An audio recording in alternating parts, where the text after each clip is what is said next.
Hello students, मैं शारा Khan welcome करती हूँ आपको अपने यूपी बोर्ड ज्ञान चैनल पर। और आज इंग्लिश लिटरेचर क्लास 12th की जो हम सीरीज़ लेकर के चल रहे हैं, उस सीरीज़ में चैप्टर 1 को हमने कंप्लीट किया। चैप्टर 2 जो लॉस्ट स्प्रिंग है, ये यहाँ द नहीं होगा स्टूडेंट्स, लॉस्ट स्प्रिंग।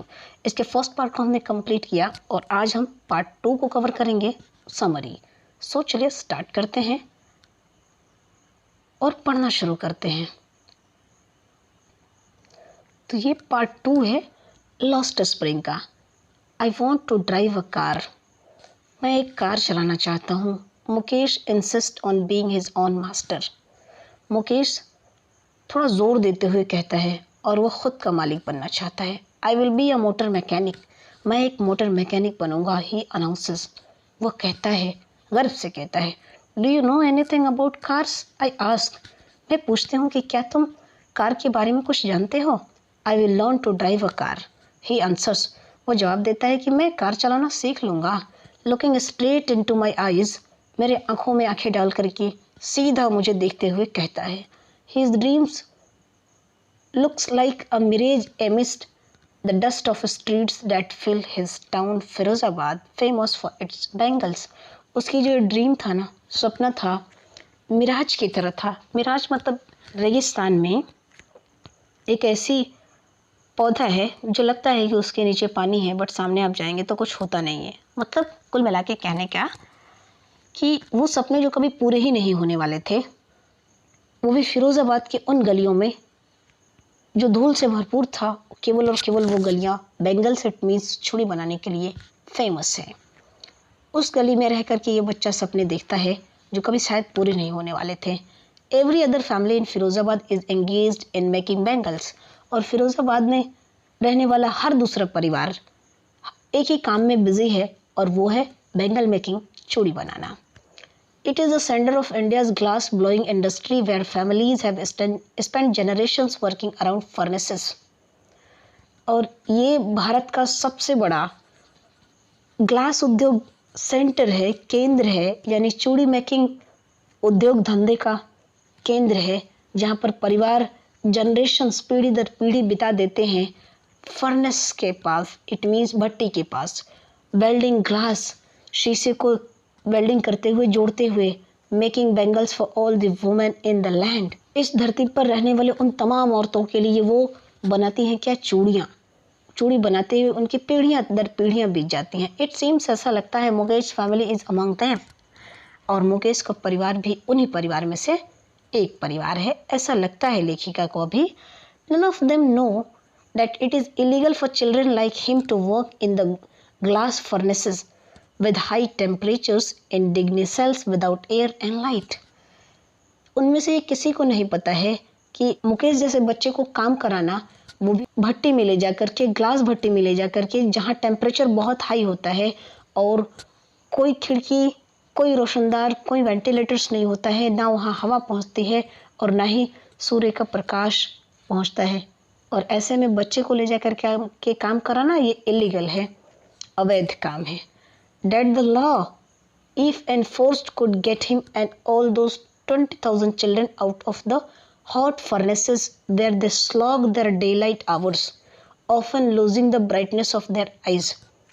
यदि कानून की बात की जाए तो अगर कानून वहाँ पे लगाया जाए तो उस कानून के बदौलत हम मुकेश के जैसे 20,000 बच्चों को उस जलती हुई भट्टी से बाहर निकाल सकते हैं, जो अपने 24 घंटे वहाँ पे लगा देते हैं। और ऐसा होता है ना, अक्सर उनकी आंखों की रोशनी चली जाती है उस भट्टी में काम करने से। Mukesh eyes beam as he volunteers to take me home. जब मुकेश मुझे अपने घर ले जा रहा था ना, तो उसकी आंखें चमक रही थी, खुश था वो। Which he proudly says is being rebuild. और वह बड़े प्राउड के साथ मुझसे कह रहा था कि उसका जो घर है ना, वो दोबारा बन रहा है। We walk down stinking lanes chalked the garbage, past homes that live in hovels with crumbling walls, wobbly doors, no windows, crowded with families of humans and animals coexisting in a primeval state। हम जब उसके साथ जा रहे थे ना, यानी मैं और मुकेश जब जा रहे थे, तो हमने देखा घर एक दूसरे से सटा सटा था, बिल्कुल सटा हुआ था, और अगल बगल गंदे पानी बह रहे थे। वॉल्स जो थी ना, बिल्कुल एकदम मतलब वॉल बिल्कुल पुराने ज़माने का था, टूटा फूटा था। वो भी डोर्स दरवाजे बिल्कुल ख़राब हो चुके थे, खिड़की नहीं थी घरों में। और सारे के सारे परिवार, मतलब परिवार में रहने वाले पीपल्स, लोग और जानवर सभी एक दूसरे के साथ इस तरीके से रह रहे थे मानो जैसे आदि मानव अपने समय में रहता था, वैसे रह रहे थे उसमें। He stops at the door of one such houses, और उन्हीं घरों में से एक घर में के सामने वो रुकता है। Bangs a wobbly iron door with his foot, अपने पैर से जोर से मारता है। आयरन की, लोहे की डोर होती है, टूटी फूटी दरवाजे होते हैं, उस पर जोर से अपने पैर से एक लात मारता है। एंड पुशेस इट ओपन, और ये खुल जाता है। We enter a half built shack, आधे खुले हुए इस घर में, आधे बने हुए इस घर में के अंदर हम लोग जाते हैं। In one of it thatched with dead grass, और उसका जो घर था ना आधा बना हुआ था सूखी घास फूस से। Is a firewood stove over which sits a large vessel of sizzling spinach leaves, और जो अधबना उसका घर था ना, एक तरफ एक स्टोव रखा हुआ था और उस पर एक बड़ी सी बर्तन थी जिसपे पालक के पत्ते उबल रहे थे। ऑन द ग्राउंड, जमीन पर, इन लार्ज एल्युमिनियम प्लेटर्स, एक बड़ा सा एल्युमिनियम का प्लेट रखा था। और मोर चॉप्ड वेजिटेबल्स, उसमें और भी सब्जी काट करके रखी हुई थी। A frail young woman is cooking the evening meal for the whole family, एक फ्रेल यंग वुमेन मतलब एक युवा औरत थी, बट बहुत कमज़ोर दिख रही थी, पतली दुबली थी। वो खाना बना रही थी, शाम का खाना पूरे परिवार के लिए। Through eyes filled with smoke she smiles, और जब वो मेरी तरफ देख के मुझे स्माइल करती है तो उसकी आंखों में धुआं भरा हुआ होता है, फिर भी उसी तरह मुस्कुराती है। She is the wife of Mukesh Elder brother, वो मुकेश के बड़े भाई की पत्नी होती है। Not much older in years, देखने में बहुत ज़्यादा एज की नहीं लग रही थी भी नहीं। She has begun to command respect as the bahu, और इस छोटी सी उम्र में, कच्ची उम्र में ही उसे रिस्पेक्ट मिलना शुरू हो गया था बहू का, यानी बहू के कमांड को संभालना उसने शुरू कर दिया था। The daughter in law of the house already in charge of 3 men, और उस घर की जो बहू थी, इट मीन्स वो जो लेडी बैठी थी, उसके ऊपर 3 लोगों का ऑलरेडी चार्ज था, 3 मर्द का। Her husband Mukesh and their father, उसके अपने पति की जिम्मेदारी थी, मुकेश की, और उनके पिता, इट मीन्स उसके ससुर की उस पर जिम्मेदारी थी। When the older man enters, जैसे ही बड़ा या बूढ़ा कोई व्यक्ति उसके घर में अंदर एंटर करता है, she gently withdraws behind the broken wall and brings her veil closer to her face. वह धीरे से वॉल के पीछे चली जाती है और अपने चेहरे पर घूंघट करने के बाद सामने आती है। As custom demands, daughter-in-law must veil their faces before male elders. चूँकि ये रिवाज है उनके यहाँ का कि जब कोई बहू किसी बड़े के सामने जाएगी या कोई बड़ा उनके घर में एंटर करेगा तो वह घूंघट कर लेगी। In this case the Elder is an improvised Bengal maker, और इस केस में जो बूढ़ा व्यक्ति था बेंगल मेकर, वो कुछ नहीं कर पाया था। Despite long years of hard labour, भले ही उसने बहुत कड़ी मेहनत किया था काफ़ी सालों से। फर्स्ट एज अ टेलर, पहले तो वह टेलर दर्जी का काम करता था, देन अ बेंगल मेकर, बाद में चूड़ी बनाने का काम किया। He has failed to renovate a house, send his 2 sons to school. He has failed, वो फेल रहा, असफल रहा एक घर को बनाने में और अपने 2 बच्चों को पढ़ाने में। इट मीन्स ना वो घर बना पाया, ना अपने बच्चों को पढ़ा पाया। All he has managed to do is teach them what he knows, केवल और केवल एक ही चीज़ मैनेज कर पाया, वह जो वह जानता था वो अपने बच्चों को सिखा पाया। इट मीन्स चूड़ी बनाना सिखाया। The art of making bangles, चूड़ी बनाने की जो कला थी ना, इट इज हिज करम, his destiny, says Mukesh grandmother. Grandmother की जो दादी माँ है ना, वो कहती हैं कि ये तो उसका कर्म है, ये तो उसका भाग्य है। Who has watched her own husband go blind with the dust from polishing the glass of bangles, जिसने अपने पति को अंधा होते हुए देखा है, और वो भी कैसे, चूड़ी बनाते हुए, उसकी पॉलिश करते हुए जो धूल निकलती है उस धूल से अंधा हुआ उसका पति, और इस चीज़ को देखना उसके लिए सौभाग्य की बात है। Can a God given lineage ever be broken, क्या भगवान की दी हुई ये जो चीज़ें हैं इसे तोड़ा जा सकता है? शी एम्प्लाइज, वो कहती है, born in the caste of bangle makers they have seen nothing but bangles. एक बेंगल बनाने वाले, चूड़ी बनाने वाले जाति के अंदर जन्म लेकर वो केवल और केवल चूड़ी ही उन्होंने देखा है और कुछ नहीं देखा है। इन द हाउस, घरों में, इन द यार्ड, आंगन में, इन एवरी अदर हाउसेज, हर परिवार में, एवरी अदर यार्ड, हर आंगन में, every street in Firozabad, Firozabad के हर गलियों में। कह रही है कि जन्म लेने के बाद बेंगल मेकर परिवार में केवल केवल उन्होंने चूड़ी ही देखा है। फिरोजाबाद की गलियों में, फिरोजाबाद के हर एक दूसरे घर में, अपने घर में, दूसरों के घर में, अपने आंगन, दूसरों के आंगन, इट मीन्स हर जगह उसने चूड़ी ही चूड़ी देखा है। तो किसी दूसरी चीज़ की वो कामना कैसे कर सकती है।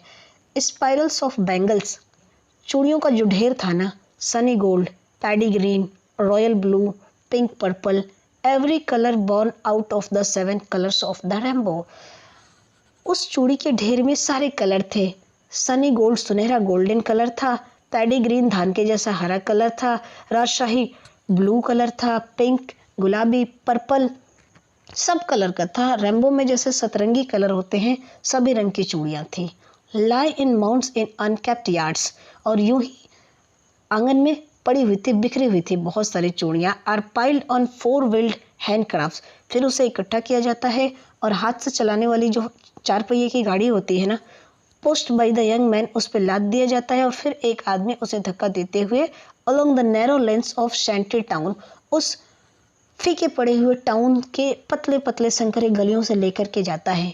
And in dark hutments next two lines of flames of flickering oil lamps sits boys and girls with their fathers and mothers, welding pieces of colored glasses into circles of bangles। और वहाँ जो लड़के लड़कियाँ होते हैं अपने mummy papa के साथ अपनी झोपड़ी में बैठ करके, उनके बगल में एक दिन ऐसा आएगा जब यह भी रेड कलर की लाल चुन्नी पहनेगी, हाथ इसके भी लाल किए जाएंगे मेहंदी के साथ, और ये भी अपने रिस्ट में, अपनी कलाई में चूड़ियों को पहनेगी। इट मीन्स इसकी भी एक दिन शादी होगी। She will then become a bride, और तब वह एक दुल्हन बन चुकी होगी। Like the old woman beside her who become one many years ago, इस बूढ़ी औरत की तरह जो उसके बगल में बैठी थी, जो बहुत साल पहले यह भी बन चुकी थी। इट मीन्स शादी हो गई थी। She still has bangles on her wrist, अभी भी उसके हाथों में, उसके कलाई में चूड़ियाँ थी। But no light in her eyes, लेकिन उसकी आंखों में कोई चमक नहीं थी, कोई खुशी नहीं झलक रही थी। एक वक्त शेर भर खाना भी नहीं खाया। शी सेज, वो कहती है कि एक टाइम का सही से हमें खाना भी नहीं मिला। In a voice drained of joy, और उसकी आवाज़ में एक दर्द था, खुशी नहीं झलक रही थी। She has not enjoyed even 1 full meal in her entire life, और वह बताती है कि अपने पूरे लाइफ में उसने कभी भरपेट खाया ही नहीं है खाना, अब तक की पूरी लाइफ में। That's what she has reaped, her husband, an old man with a flowing beard says। और यही रीज़न है कि वो बहुत उदास है, और उसका पति उसके बगल में जो है वो लंबी लंबी दाढ़ी रखा हुआ है, कहता है I know nothing except bangles, मैं चूड़ी के अलावा कुछ भी नहीं जानता हूँ। All I have done is make a house for the family to live in, मैं केवल और केवल एक ही चीज़ कर पाया हूँ और अपने परिवार के लिए एक घर बना पाया हूँ। Hearing him, उसे सुनकर, one wonders if he has achieved what many have failed in their lifetime। और बहुत सारी सोच मेरे अंदर आती है कि उसने अपने लाइफ में कभी कोई भी चीज़ अचीव किया ही नहीं है, हर जगह वो फेल हुआ। He has a roof over his head, उसके सर पे एक छत है, मतलब छत तो है। The cry of not having money to do anything except carry on the business of making bangles, और एक छत है बस उसके घर में, बाकी हर चीज़ को करने में फेल ही रहा। बट फिर भी उसे मतलब किसी चीज़ की शिकायत नहीं है कि उसके पास पैसे नहीं है, वो ये नहीं कर पा रहा, वो ये नहीं कर पा रहा। खुश है वो, अपने उसी चीज़ को कैरी किया हुआ है। खुश तो नहीं कह सकते, अपने उसी बिजनेस को, बैंगल बनाने के बिजनेस को कैरी किए जा रहा है। Not even enough to eat, rings in every home, और हर घर की यही कहानी है चारों तरफ कि उनके पास भरपूर खाने के लिए भोजन भी नहीं है। The young men echo the lament of their elders, और जो यंग मैन, युवा व्यक्ति होता है उनके घर का, वो उनके लिए अपने बड़ों पर विलाप करता है, रोता है। क्यों? Little has moved with time, it seems, ऐसा इन फिरोजाबाद में लगता है कि धीरे धीरे समय बीत तो गया, but years of mind numbing toil have killed all initiative and the ability to dream। सालों बीत गए और जब उन्होंने सपना देखा उसे ख़त्म कर दिया गया, मार दिया गया। जैसे उनके मन में कोई सपना आता है उसे ख़त्म कर दिया जाता है। Why not organize yourself into a cooperative? I ask a group of young men who have fallen into the vicious circle of middlemen who trapped their fathers and forefathers. मैंने एक यंग मैन का जो group था ना, उन group से मैंने कहा कि आप लोग इकट्ठा एकजुट होकर के कोई काम क्यों नहीं करते हैं। तो वो लोग क्या कहते हैं कि जो बिचौलिया है ना, मिडिल मैन, बिचौलिया, उन्होंने उनके फोर फादर्स इट मीन्स पूर्वज और उनके पिता जो भी हैं उन्हें अपने जाल में जकड़ लिया बरसों पहले। Even if we get organised we are the ones who will be hauled up by the police, beaten and direct to jail for doing something illegal. They say वो कहते हैं कि यदि हम ऑर्गेनाइज भी हो जाएं, खुद को कलेक्ट कर लें किसी काम को करने के लिए, तो क्या होगा, पुलिस आएगी और हमें पकड़ लेगी, पीटेगी और घसीटते हुए ले जाएगी और किसी इलीगल काम का दोषी ठहराते हुए जेल में डाल देगी। There is no leader among them, उनके बीच कोई लीडर नहीं था। No one who could help them see things differently, अगर किसी चीज़ को डिफरेंट वे में देखते हैं, किसी काम को करने के लिए उन्हें कोई हेल्प नहीं कर सकता है। Their fathers are as tired as they are, जैसे आज के डेट में वो इस काम से थक चुके, उनके पूर्वज, उनके पिता भी थक चुके थे। They talk endlessly in a spiral that moves from poverty to apathy to greed and injustice, और वो बहुत सारी बात करते हैं जो ख़त्म ही नहीं होती है, उन गरीबी के बारे में, उस एपैथी मतलब रेशियल सिस्टम के बारे में, अन्याय के बारे में।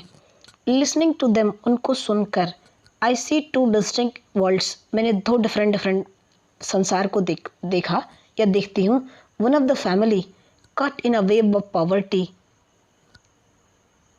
burdened by the stigma of caste in which they are born।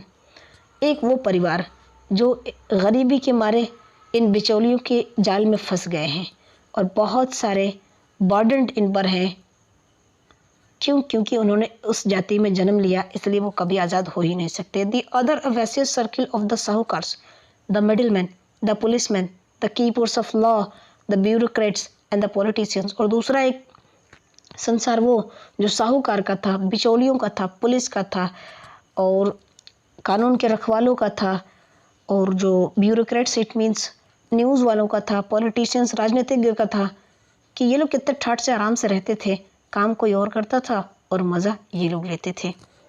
Together they have impose the baggage on the child that he cannot put down, और उन पर इस काम को थोप दिया गया था बचपन से ही। अब वो इससे कभी भाग ही नहीं सकते थे। बिफोर ही इज़ अवेयर, इससे पहले कि वो किसी चीज़ की जानकारी लें, अवेयर हों, कानून के बारे में जानें, उससे पहले ही उन पर काम का बोझ लाद दिया जाता है। He accepts it as naturally as his father, वो एक्सेप्ट कर लेते हैं किसी चीज़ के बारे में, किसी कानून के बारे में अवेयर होने से पहले ही, जैसे उनके पिता एक्सेप्ट कर लिए वैसे वो लोग भी एक्सेप्ट कर लेते हैं। हर बच्चे की फिरोज़ाबाद में यही कहानी है। To do anything else would mean to dare, किसी चीज़ को करना मतलब है मत लाना, जो उनके पास नहीं था। And daring is not part of his growing up, और जब वो बढ़ते हैं तो उनके अंदर जो डेयर होता है, हिम्मत होता है, वो होता ही नहीं है, उसे पहले ही ख़त्म कर दिया जाता है। When I sense a flash of it in Mukesh I am cheered, जब मैंने मुकेश को देखा कि उसका जो नज़ारा है ना, उसका जो ध्यान है, उसकी जो सोच है, वो थोड़ी इन लोगों से डिफरेंट है, तो मैं खुश हुई। I want to be a motor mechanic, वो कहता है कि बड़े खुश होकर के मैं एक मोटर मैकेनिक बनना चाहता हूँ। ही रिपीट्स, वो फिर से दोबारा रिपीट करते हुए मुझे बोलता है, he will go to a garbage and learn, वो गार्बेज जाएगा और सीखेगा मोटर मैकेनिक किस तरीके से बनता है, मोटर किस तरीके से बनता है। But the garbage is a long way from his home, garage, लेकिन जो गैरेज था ना उसे घर से बहुत दूर था। आई विल वॉक, वो कहता है मैं पैदल चला जाऊँगा। ही इंसिस्ट, वो जोर देते हुए कहता है, do you also dream of flying a plane, क्या तुम प्लेन, हवाई जहाज को उड़ाने का भी सपना देखते हो। ही इज़ सडनली साइलेंट, जब मैं ये क्वेश्चन करती हूँ तो अचानक वो शांत हो जाता है। नो, नहीं। ही सेज, वो कहता है, स्टेयरिंग एट द ग्राउंड, ज़मीन की तरफ देखते हुए। In his small murmur there is an embarrassment that has not yet turned into regret. वो धीरे से बुदबुदाते हुए कुछ कहता है, उसे शर्मिंदगी भी होती है लेकिन फिर भी वह not yet turned into regret, उसे पछतावा नहीं होता है कि मैंने क्यों ऐसा कहा। He is content to dream of cars that he sees hurtling down the streets of his town. वह अपने कार के सपने को देख करके ही संतुष्ट रहता है। क्यों? क्योंकि उसने अपने उन फिरोजाबाद की गलियों में केवल और केवल कार को ही तो देखा था। Few airplanes fly over the Firozabad, कभी कभी इक्का दुक्का फिरोजाबाद में आसमान के ऊपर एरोप्लेन उड़ करके जाती थी, बट वो उससे नहीं लाइक करता है, उसे बस कार चलाना ही पसंद था। क्यों? क्योंकि अपने गलियों में यही उसने देखा ही था। सो स्टूडेंट्स, यहाँ पे इस स्टोरी का एंड होता है। ये लॉस्ट स्प्रिंग चैप्टर 2 का पार्ट 2 था। अगले दिन अब हम मिलेंगे फिर इसके नेक्स्ट पार्ट को लेकर के, जिसमें हम शॉर्ट आंसर टाइप क्वेश्चंस या पैसेज बेस्ड क्वेश्चंस को कवर करेंगे। सो मिलते हैं फिर कल रात 8 बजे। तब तक के लिए till then take care, bye bye.